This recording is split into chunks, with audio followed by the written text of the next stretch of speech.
الرحمن الرحيم الحمد لله رب العالمين والصلاة والسلام على سيدنا محمد وعلى آله وأصحابه ومن اهتدى بهديه واستنى بسنته إلى يوم الدين.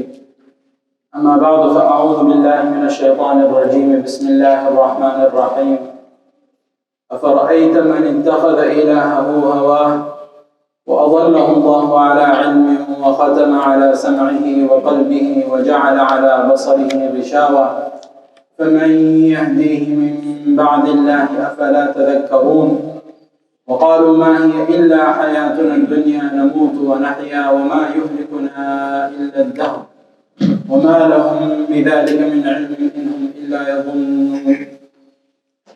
وروى البخاري ومسلم عن أبي هريرة رضي الله تعالى عنه قال النبي صلى الله عليه وسلم: ما من مولود إلا يولد على الفطرة فأبواه يهودانه أو ينصرانه أو يمجسانه كما تنتج البهيمة بهيمة جمعاء تحسون فيها من جدعاء. ثم يقول أبو هريرة رضي الله تعالى عنه: فطرة الله التي فطر الناس عليها، أو كما قال صلى الله عليه وسلم. Honorable ulama, respected elders, dear brothers and sisters, the organizers of Project Ihya would like to first extend a warm welcome and gratitude to everyone who has taken the time out to be here with us for this conference. I would especially like to welcome our guest speakers who have come from afar and whom I will introduce shortly. I would also like to thank Georgia Islamic Institute for graciously providing the venue and the meals later on, inshallah, and most importantly, the moral support and priceless guidance and advices. I recited a narration in the opening khutbah in which Abu Hurairah radiallahu ta'ala anhu, Sayyidina Abu Hurairah radiallahu ta'ala anhu narrates that Nabi sallallahu alayhi wa sallam said, every newborn is born upon a pure disposition. Then its parents Jewify it, make it a Jew, or Christify it, make it a Christian, or make it a fire worshipper. Just as an animal is born unadulterated, do you find in it any defects? Then Abu Hurairah radiallahu ta'ala anhu read the verse, which means to hold fast to that primal human nature which Allah subhanahu wa ta'ala has created human beings with. In this narration, the Holy Prophet sallallahu alayhi wa sallam informs us of two important facts. Number one, every human is created by Allah subhanahu wa ta'ala with a primal nature, predisposed to knowing and believing in Him. As Ibn Kathir rahimahullah ta'ala mentions, فَإِنَّهُ تَعَالَى فَطَّرَ خَلْقَهُ عَلَى مَعْرِفَتِهِ وَتَوْحِيدِهِ وَأَنَّهُ لَا إِلَهَ غَيْرُهُ. So verily, He, Allah subhanahu wa ta'ala, has primed His creation upon His recognition and oneness, and that verily there is no God save Him. Knowing of this human nature, we find the devil's promises in the Quran as well, in which he says, أعوذ بالله من الشيطان الرجيم ثم لآتينهم من بين أيديهم ومن خلفهم وعن أيمانهم وعن شمائلهم ولا تجد أكثرهم شاكرين. That I will indeed come to them from in front, from behind, from the right, from the left, and you will find most of them ungrateful. He also says, وَلَأُضِلَّنَّهُمْ وَلَأُمَنِّيَنَّهُمْ وَلَآمُرَنَّهُمْ فَلَيُبَتِّكُنَّ آذَانَ الْأَنْعَامِ وَلَآمُرَنَّهُمْ فَلَيُغَيِّرُنَّ خَلْقَ اللَّهِ وَمَنْ يَتَّخِذِ الشَّيْطَانَ وَلِيًّا مِّن دُونِ اللَّهِ فَقَدْ خَسِرَ خُسْرَانًا مُبِينًا.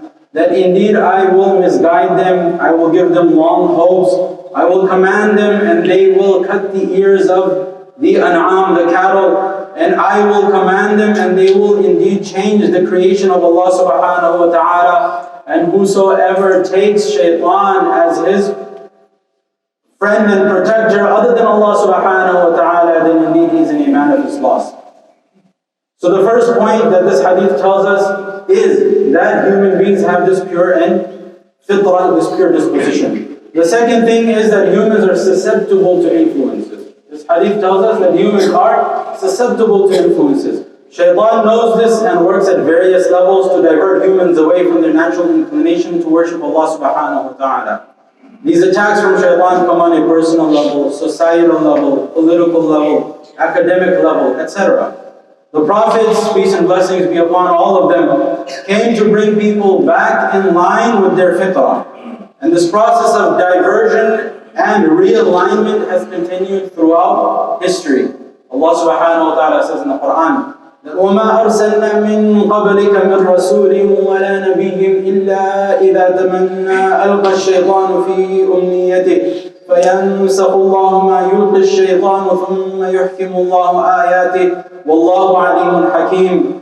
Nor did we send any messengers or prophets before you, save that when they aspired that all might be guided, the devil cast doubts and contrivances into the hearts. Then Allah subhanahu wa ta'ala, this is amidst the hope of the Anbiya, then Allah subhanahu wa ta'ala, He effaces the devil's cast and makes His verse more firm and plain. And Allah subhanahu wa ta'ala is all-knowing, all-wise. Scholars of Islam, as inheritors of the prophets, have always found themselves with this twofold responsibility.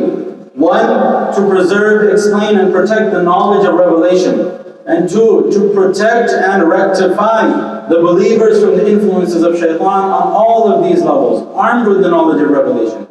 Hence we find their voices in every facet of human life, whether it be academics, politics, social sciences, law, culture, etc., as a counterweight to the negative influences of shaitan. The modern and postmodern world has presented the ummah with a reworked and polished set of ideas, such as liberalism, atheism, materialism, feminism, etc. I say reworked and polished because these are not new ideas when one analyzes the history of ideas. However, they have been reworked in conjunction with a new global paradigm that has left the new generation of Muslims confused and overwhelmed. If these ideas are not dealt with head-on today, we will be responsible for the misguidance of the generation succeeding us. These challenges should not be viewed lightly by us. Many an individual deemed learned have fallen victim to iterations of these spiritually and morally destructive ideas. There is a need to revive and breathe life into this tradition of meeting the challenges of the day and to continue that legacy. It is for this reason that Project Ihya, which means revival, was established. We pray this long overdue conference on atheism will be the beginning of a series of conferences, seminars, classes, and other programs tackling the challenges posed by these ideas. They will be conducted by experts in the fields under the guidance of traditional ulama and scholars. We ask Allah subhanahu wa ta'ala to grant us sincerity, accept our efforts, and bless us with the oversight of our ulama and elders. Ameen. Our esteemed ulama and scholars which are with us today and who will be presenting today is first Mufti Dr. Yasir Nadeem Al-Wajidi, who is the founder and director of Darul Ulum Online. He's also the deputy editor of the monthly Urdu magazine Tarjumani Deoband. Mufti Dr. Yasir Nadeem Al-Wajidi has a PhD degree in the science of Hadith from the International Islamic University, Malaysia. He has a master's in Arabic language and literature from the American Open University, Virginia. He has a Ifta certification jurisprudence course from Darul Ulum Deoband, which was completed in 2003. He has a diploma in Arabic language and literature from Darul Ulum Deoband, which was in 2002. And also has the Alim course certification from Darul Ulum Deoband in 2001 with top honors. He is the director and founder of Darul Ulum Online. He's a professor of Hadith and Fiqh at the Institute of Islamic Education, Elgin, USA, Illinois, USA. He's the co-editor of Islamic Literature Review, an international journal of Islamic studies. And he's also the president of Prophet's Mission in New Delhi, India. His published works include Islam and Globalization, which was a bestseller of 2003 in the Urdu world. Research on Sharh Uqud Rasm al-Mufti, which is a book on Arabic, in Arabic on Ifta, on jurisprudence. He has 5 research papers in Arabic published in Ad-Da'i, which is an Arabic journal of Darul Ulum Deoband. He has 7 research papers presented in various fiqh seminars and conferences, and more than 100 articles have been published by him. He's also the author of The History of Islamic Revival in Urdu, published in 2014. And he's also, just walked into the building, but he's also he also is part of Al-Qamus Al-Asri, which is a trilingual dictionary published in 2014. However, our first guest speaker who will be speaking today on the topic of the rise of atheism is Maulana Yusuf Ahmed Sulaiman. Maulana grew up in Miami, where he completed his hifz along with high school. Afterwards, he graduated from the 7-year Adamiyya program at Darus Salam Seminary, which is located in Chicago, Illinois. His field of interest is Islamic theology, philosophy, and history. He has obtained ijaza in the 7 qira'at, the 7 modes of Quranic recitals. He's currently pursuing his master's degree at Zaytuna College with a concentration on Islamic theology and philosophy. He also serves as an instructor of logic and theology at Darus Salam Seminary. After this talk, which he'll be presenting now, there will be snacks which will also be served, followed by a... So after this talk, at the end of this talk, there will be a small time for question and answer, hopefully, depending on how long he wants to stretch his presentation.